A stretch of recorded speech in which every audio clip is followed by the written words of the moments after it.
हरे Krishna everyone. आज हम श्रीमद् भगवत गीता के 16वें अध्याय के 1 से लेके 3 तक श्लोकों को करने का प्रयास करेंगे। तो कल की क्लास में हम लोगों ने जाना कि ये जो चैप्टर है 16, इसका नाम है दैवी तथा आसुरी स्वभाव। इसमें भगवान ने देवताओं जैसे गुण जो होते हैं, दिव्य गुण होते हैं, उनका और असुरों का जो नेचर है, उनके जैसे गुण हैं, उनका वर्णन किया है। फिर असुरों की गति क्या होती है उसका भी वर्णन किया है। तो इसमें चैप्टर में जब हम लोगों ने पहला श्लोक पढ़ा तो इसमें हम कुछ कुछ शब्दों को अब तक कर चुके हैं। शुरू किया था अभयम से।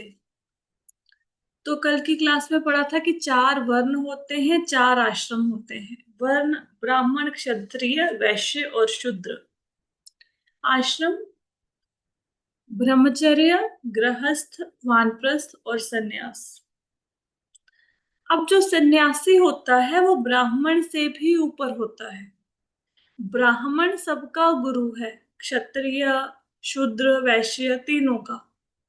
लेकिन ब्राह्मण का गुरु भी कौन है? सन्यासी। तो सन्यासी के अंदर क्या क्या गुण होने चाहिए, ये भगवान ने 16वें अध्याय की पहले श्लोक की पहली लाइन में बताया। सबसे पहला है अभयम, मतलब उसको निर्भय होना चाहिए। निर्भय होने का अर्थ है कि सन्यासी को ये पता होना चाहिए कि वो घर बार छोड़कर सन्यास लेगा तो पूरी तरह से भगवान के ऊपर ही आश्रित है। उसका आश्रय सिर्फ भगवान है। अगर किसी व्यक्ति को ये चिंता है कि घर बार छोड़कर ऐसे सन्यास लेके कैसे जीवन यापन करूंगा, उसको सन्यास नहीं लेना चाहिए। पूरी तरह से भगवान के ऊपर निर्भर होना चाहिए। ये है निर्भयता कि भगवान कृष्ण हमेशा मेरी हर परिस्थिति में रक्षा करेंगे। भगवान ही मेरा एकमात्र आश्रय है। फिर सत्व संशुद्धि। इसमें क्या पढ़ा था? इसमें पढ़ा था कि सन्यासी को बहुत सारे विधि विधानों का पालन करना होता है। सबसे बड़ी बात तो यह है कि उसको स्त्री के संपर्क में नहीं आना चाहिए, स्त्रियों के विषय में सोचना नहीं चाहिए, और माया भी नहीं इकट्ठी करनी चाहिए, लक्ष्मी जी के संपर्क में भी नहीं आना चाहिए, कंचन कामिनी, इन दोनों से दूर रहना चाहिए, धन दौलत से और स्त्रियों से। ये हमने पढ़ा। फिर हमने पढ़ा ज्ञानम योग, ज्ञान योग अवस्थिति। तो इसका अर्थ है ज्ञान में अनुशीलन। ज्ञान ज्ञान का अनुशीलन। ज्ञान का अनुशीलन का अर्थ क्या है कि सन्यासी को ज्ञानी होना चाहिए। ज्ञानी व्यक्ति को ही, जिसको शास्त्रों का ज्ञान है, उसको ही सन्यास ग्रहण करना चाहिए। अगर कोई व्यक्ति सन्यास ग्रहण कर ले लेकिन उसको शास्त्रों का ज्ञान नहीं है, फिर क्या करे? फिर पहले प्रामाणिक स्रोत से सुनकर इस ज्ञान को अर्जित करे, ये ज्ञान इकट्ठा करे। सन्यास ले लिया, ज्ञान नहीं है तो कोई बात नहीं, फिर भी सन्यास लेने के बाद प्रामाणिक गुरु से सुने, प्रामाणिक स्रोत से सुने। और सन्यासी ने लोगों के घर घर जाके भिक्षा मांगनी है, लेकिन भिक्षा मांगने का उद्देश्य भूख मिटाना नहीं है। भिक्षा मांगने के बहाने सन्यासी दया करके गृहस्थियों को ज्ञान देते हैं, क्योंकि गृहस्थी के पास समय ही नहीं है ज्ञान अर्जित करने के लिए। तो सन्यासी भिक्षा लेने के बहाने उन्हें ज्ञान देते हैं। तब ज्ञान तभी देखें ना, अगर ज्ञान होगा उनके पास। तो 3 क्वालिटीज सन्यासी की। नेक्स्ट अब हम पढ़ते हैं गृहस्थियों के पास मतलब क्या क्या योग्यताएं होनी चाहिए, गृहस्थ जीवन में क्या जरूरी है, वो सेकंड लाइन में हमें पढ़ने को मिलेगा। तो सेकंड लाइन, फर्स्ट लाइन क्या था श्लोक का? अभयम सत्व संशुद्धि, संशुद्धि ज्ञान योग अवस्थिति, दानम दमश्च यज्ञश्च स्वाध्यायस्तप आर्जवम्। गृहस्थियों का क्या काम है? गृहस्थियों का काम है, एक तो उनको दान देना चाहिए। तीन चीजें बताई जो गृहस्थियों के लिए हैं। हम सब लोग गृहस्थी ही बैठे कथा सुन रहे हैं ना, तो हमें पता होना चाहिए हमारी क्या क्या रिस्पॉन्सिबिलिटी है। सबसे पहले तो दान देना चाहिए। अपनी इनकम का प्रभुपाद जी तो लिखते हैं कि 50% डोनेट कर देना चाहिए। सपोज व्यक्ति 50% डोनेट नहीं भी कर सकता तो कम से कम 10% तो इनकम का डोनेट करना ही चाहिए। तो दान देना चाहिए गृहस्थियों को, ये हमारा कर्तव्य है। दान कैसे देना चाहिए? सतोगुण में। तमोगुण और रजोगुण में दान नहीं देना चाहिए। कई बार लोग दान देते हैं इसलिए कि उनको इज्जत मान सम्मान प्राप्त हो, और लोग बड़ी बढ़ाइयां मारे कि इसने दान दिया। या फिर कई बार ऐसा होता है कि मैंने दान दिया, इसके बदले में मुझे भी कुछ मिले, है ना। तो ऐसा दान नहीं देना। दान करना है सतोगुण में, रजोगुणी और तमोगुणी दान नहीं करना है। अब दान करें कहाँ पे? जो लोग भगवान के नाम का प्रचार करने में लगे हुए हैं, उन संस्थाओं को, उन लोगों को सपोर्ट करना चाहिए दान देकर। ठीक है। तो दान का मतलब ये नहीं है कि आपने कोई भिखारी है उसको 10 रुपए का नोट पकड़ा दिया, वो दान है। उसके साथ तो फिर आपके कर्म बंध जाएंगे उस भिखारी के साथ। हाँ? ये नहीं करना है। क्या करना है? दान देना है। किसको देना है? भगवान के प्रचार प्रसार के कार्यों में जो लोग लगे हुए हैं, जो संस्थाएं लगी हुई हैं, वहां पे दान करना है। फिर आ गया दमश्च। दम का मतलब क्या है? दम का मतलब है आत्म संयम। आत्म संयम भी गृहस्थी का कर्तव्य है। तो आत्म संयम का मतलब है कि स्त्री मिली हुई है विवाहित पुरुष को, शादी हुई, तो गृहस्थ जीवन में दोनों आके रह रहे हैं, लेकिन इसका मतलब नहीं है कि वो अपनी इंद्रियों को नियंत्रित ना करें और जैसे कुत्ते बिल्लियों के जैसे अपनी यौन जीवन में प्रवृत्त हो जाए, अपने सेक्सुअल प्लेजर के लिए ही पूरी जिंदगी निकाल दें। ऐसा नहीं है। आत्म संयम होना चाहिए। अगर स्त्री पुरुष का मिलन हुआ शादी के बाद तो वो संतान उत्पत्ति के लिए होना चाहिए, अदरवाइज नहीं होना चाहिए। कंट्रोल होना चाहिए। हम्म। ये दमश, ये भी गृहस्थियों के लिए है। फिर क्या कहते हैं? यज्ञश्च। अब गृहस्थियों को यज्ञ करना चाहिए। तो अभी यज्ञ कहाँ से करें भाई? तो यज्ञ के लिए तो धन चाहिए, यज्ञ के लिए तो ब्राह्मण चाहिए, यज्ञ करने की तो हमारी क्षमता नहीं है। तो गृहस्थी लोग एक ही यज्ञ कर सकते हैं, वो है नाम यज्ञ। तो कलयुग में गृहस्थियों को क्या करना चाहिए? संकीर्तन यज्ञ करना चाहिए। हरे कृष्ण कृष्ण कृष्ण हरे हरे, हरे राम राम राम हरे हरे।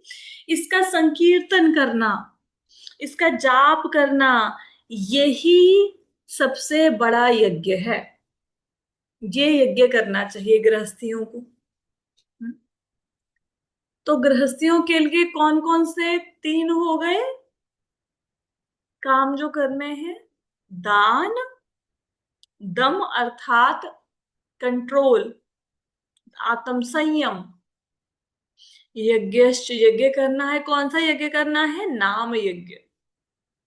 भगवान के पवित्र नामों का कीर्तन, उनको गाना, उनको उनका जप करना, ये है यज्ञ।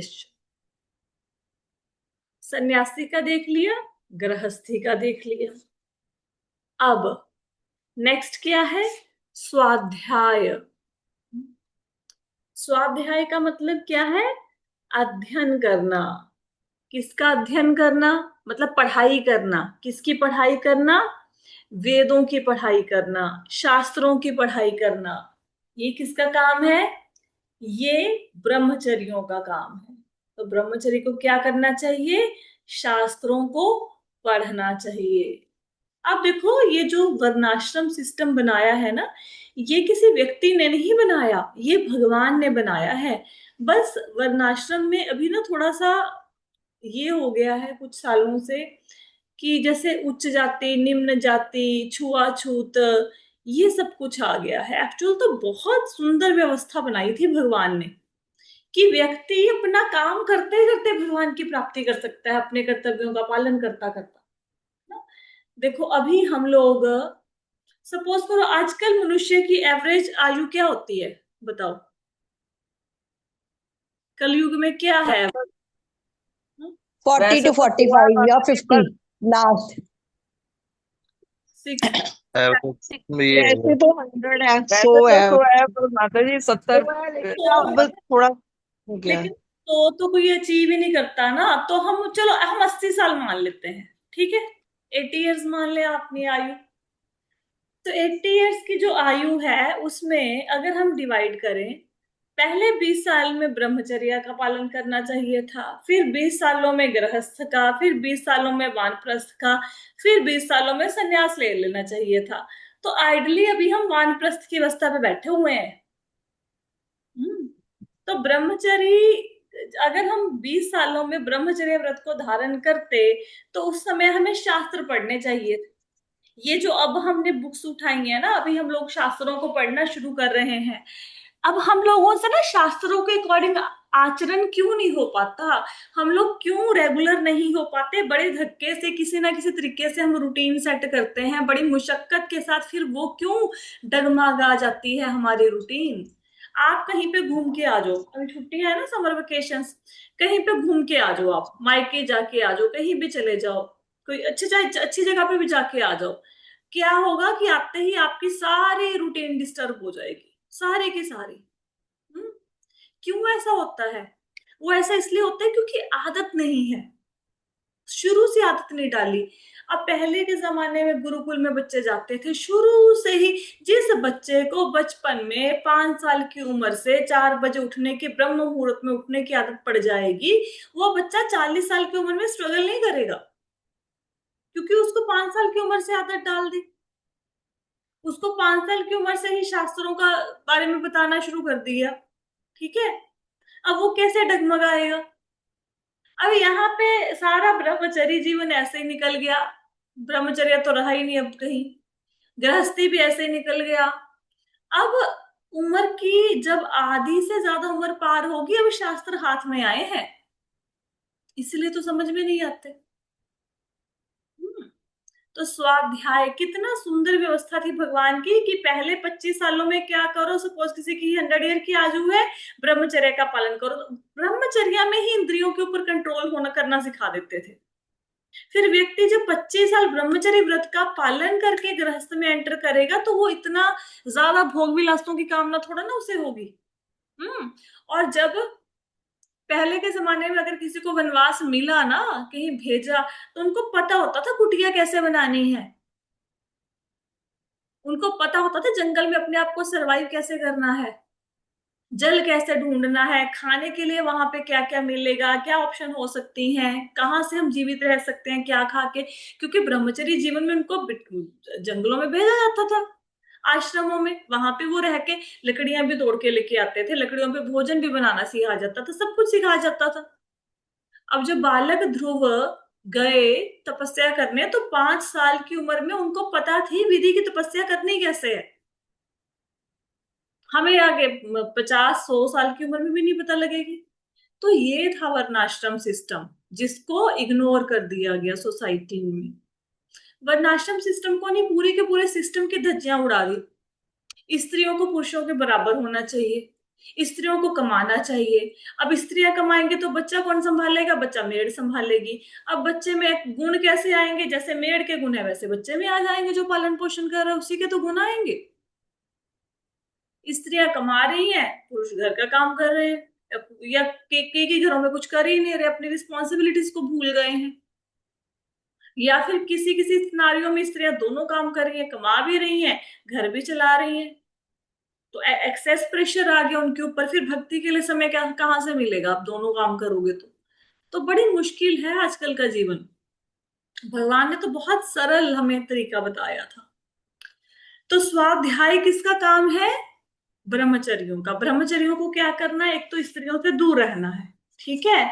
दूसरा क्या करना है उनको? वेदों का अध्ययन करना है, ठीक है। और आर्जवम, अब यहां तक हो गए ब्रह्मचारी का। सन्यासी का समझ आया? सन्यासी को निर्भय रहना है और क्या करना है? विधि विधानों का पालन करना, स्त्रियों से दूर रहना है। क्या करना है? ज्ञान को लोगों को बांटना है, ज्ञान का अनुशीलन करना है।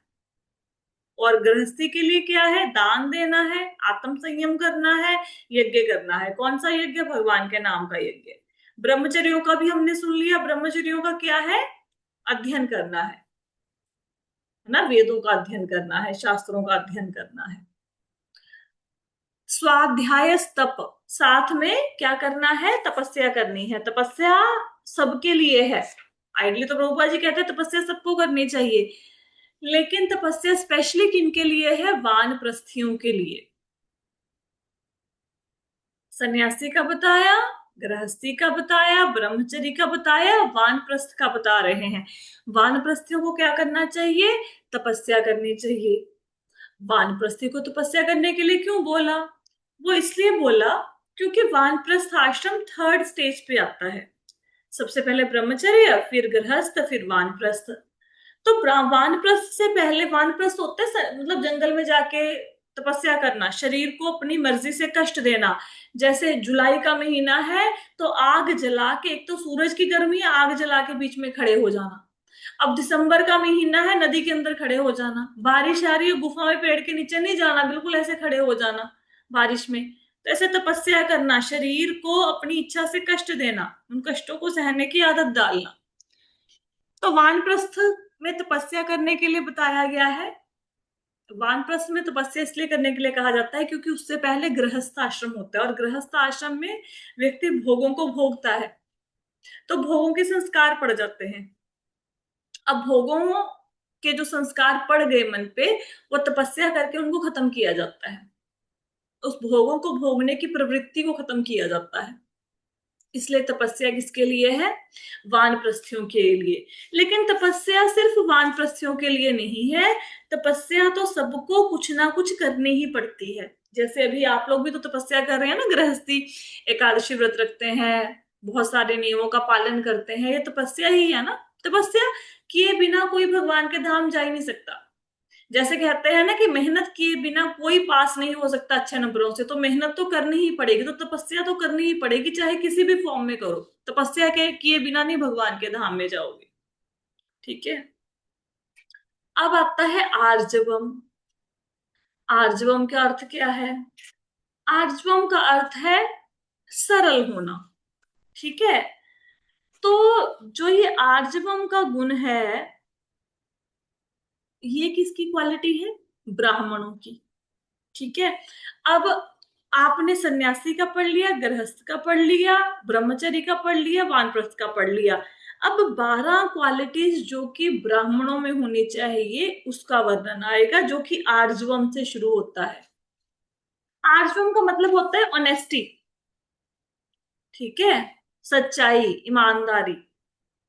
अब इसका मतलब ये नहीं है जो व्यापार में ऑनेस्टी होती है एक, या किसी किसी का धन नहीं दबाना, धोखाधड़ी नहीं करना, वो वाली ऑनेस्टी नहीं कहा गया।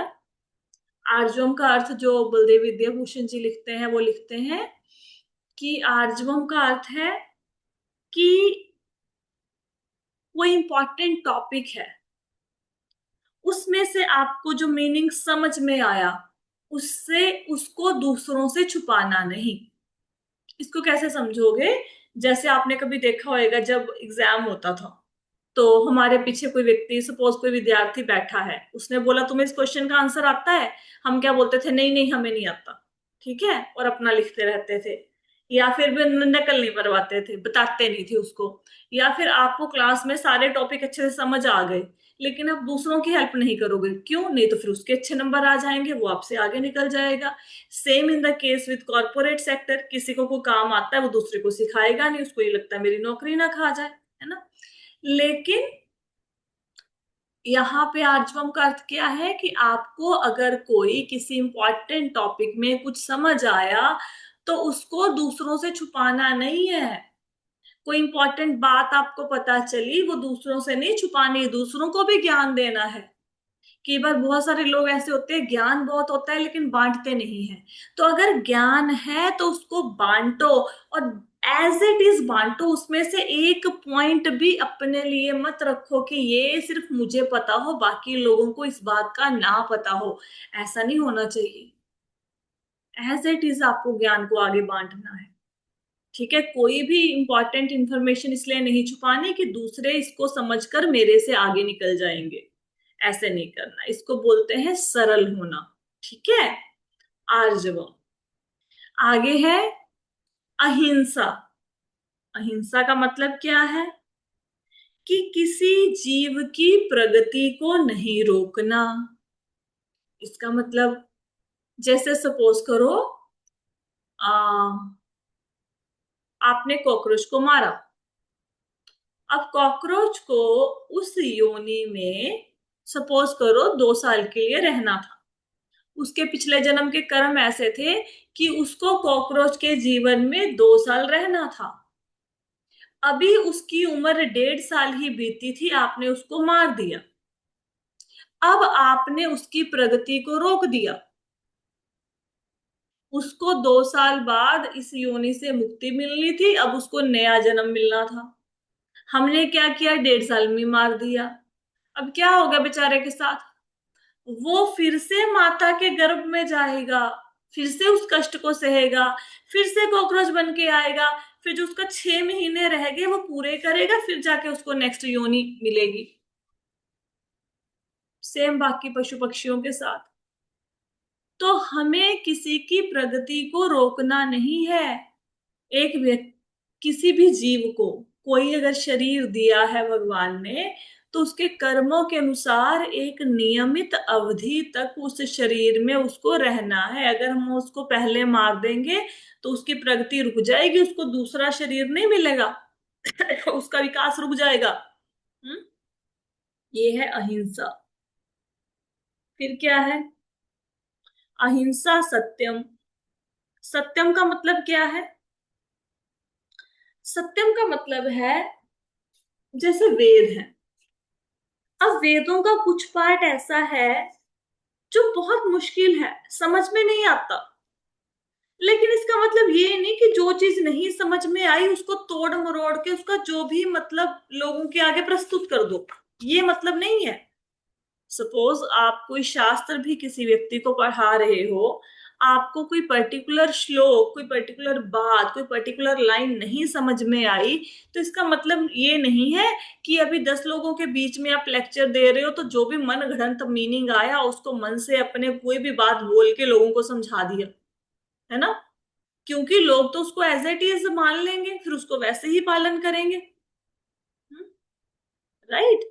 तो सत्यम का मतलब है कि किसी भी शास्त्र के, वैदिक साहित्य के किसी भी अंश को तोड़ मरोड़ के अपनी ओर से अपनी मन गढ़ंत व्याख्याएं व्याख्याएं घड़ के उसका तात्पर्य मन गढ़ंत बना के लोगों को नहीं बताना है, सही ज्ञान देना है। ठीक है। फिर आ गया क्रोध। अब क्या करना है ब्राह्मण को? अक्रोध। क्रोध नहीं है, ये अक्रोध है। तो अक्रोध का मतलब है क्रोध से मुक्ति। हम्म? तो क्रोध नहीं करना है, क्रोध को रोकना है। क्योंकि अगर एक बार क्रोध आया तो पूरा का पूरा शरीर दूषित हो जाता है। कभी किसी को इन्फेक्शन हुआ हो अगर, तो आपने देखा होगा कि जब इन्फेक्शन हो जाता है तो कैसे वॉमिट आता है, कैसे व्यक्ति का पेट खराब हो जाता है, पूरी की पूरी बॉडी पे इन्फेक्शन का असर आ जाता है। कैसे शरीर कमजोर हो जाता है। एक बार क्रोध किया, समझो पूरी की पूरी बॉडी दूषित हो गई। और क्रोध से क्या उत्पन्न होगा? रजोगुण और कामनाएं उत्पन्न हो जाएंगी।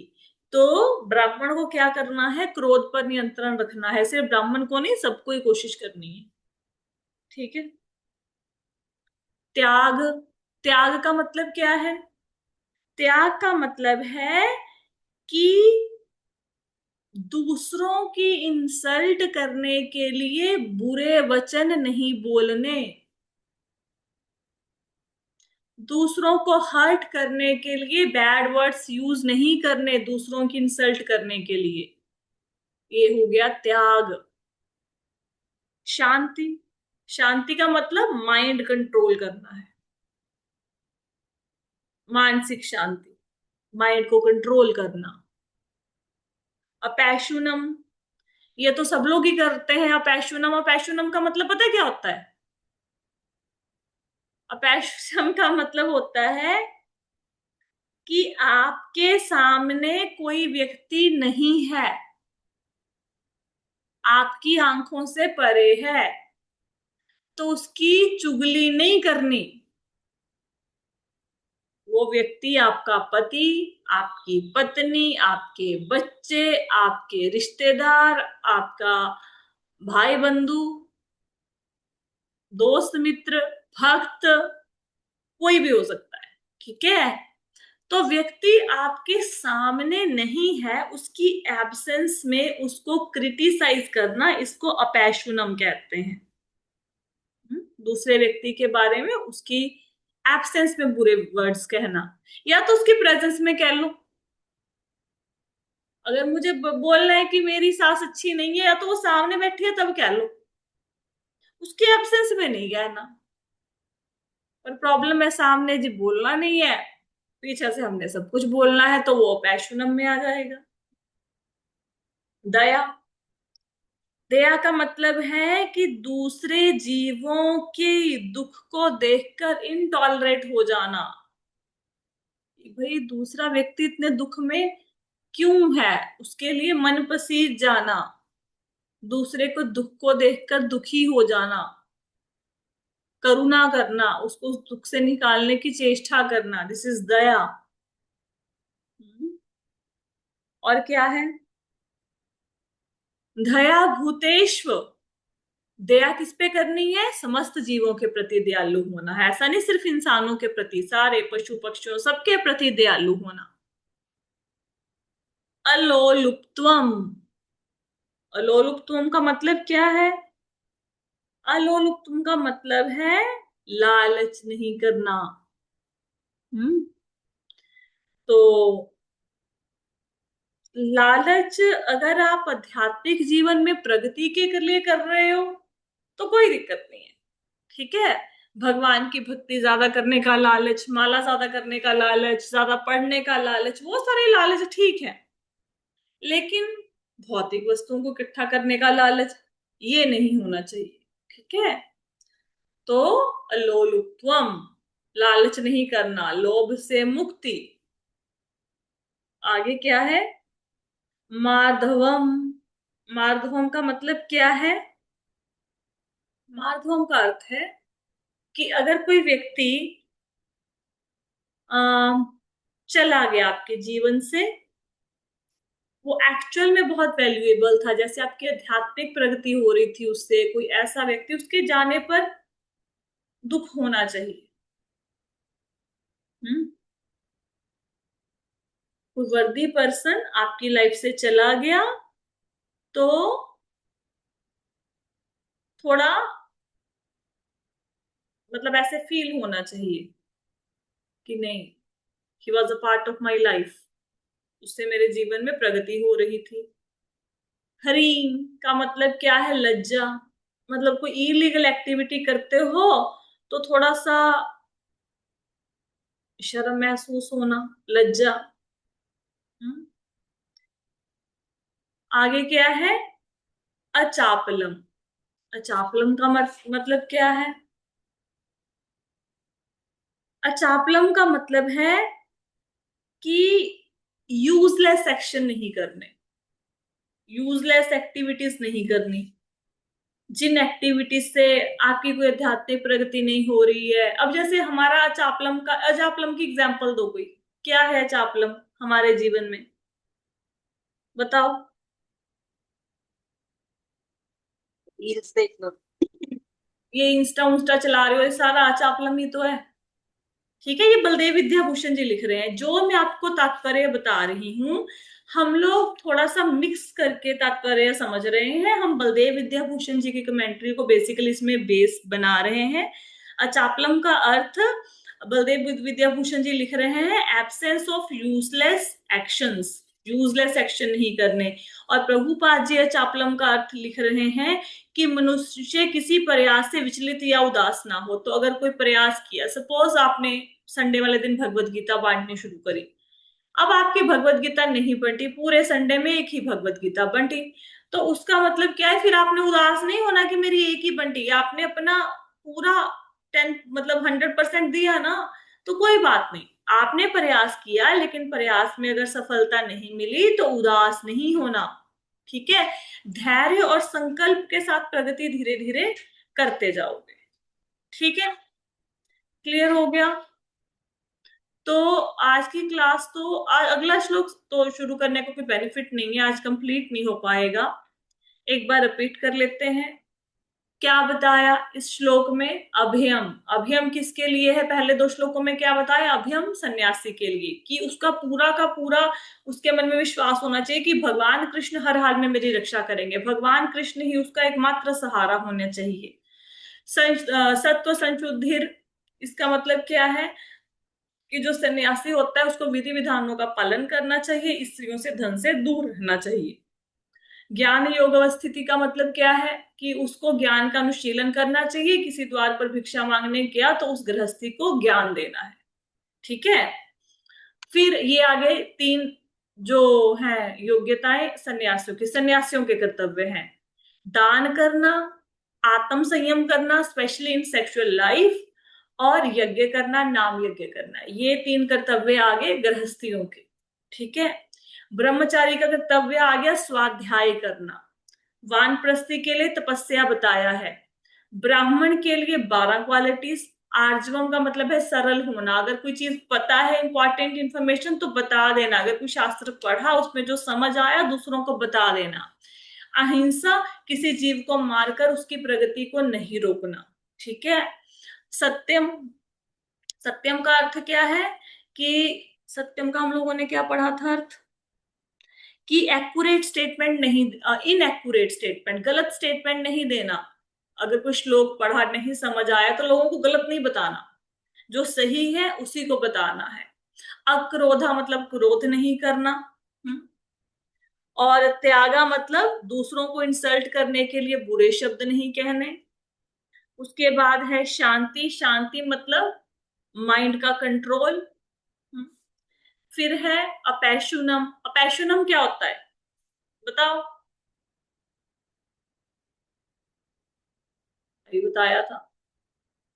कोई व्यक्ति हमारे सामने नहीं है, उसके बारे में चुगली करना उसकी एब्सेंस में। दया, सब जीवों पर दया करनी। अलोलुप्तम, लालच नहीं करना। और मार्धवम का मतलब सॉफ्टनेस। और आगे है आपका हरीर। इसका मतलब क्या है? अगर गलत काम कर रहे हो तो शर्म महसूस होनी चाहिए इलीगल एक्टिविटीज को करते हुए। अचापलम का मतलब क्या है? प्रभुपाद जी ने लिया है कि कोई प्रयास किया तो उसमें सफलता नहीं मिली तो भी खिन्न नहीं होना, परेशान नहीं होना। बलदेव विद्याभूषण जी कहते हैं इसको absence of useless actions, useless actions नहीं करने। ठीक है, अब इसके बाद के जो अलग अलग गुण बताएंगे भगवान, उसका हम लोग कल पढ़ेंगे उसके बारे में। यहां तक किसी का कोई प्रश्न है तो पूछ लो।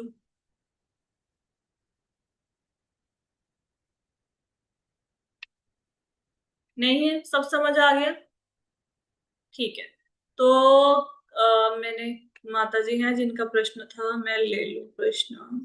हाँ, तो एक माता जी ने प्रश्न पूछा था, मैंने कल भी इसका उत्तर दिया था लेकिन मैंने रिकॉर्ड नहीं किया। तो उन्होंने पूछा था कि भाई आपने बोला था क्षीरोदक्षी विष्णु से सारे अवतार आते हैं, लेकिन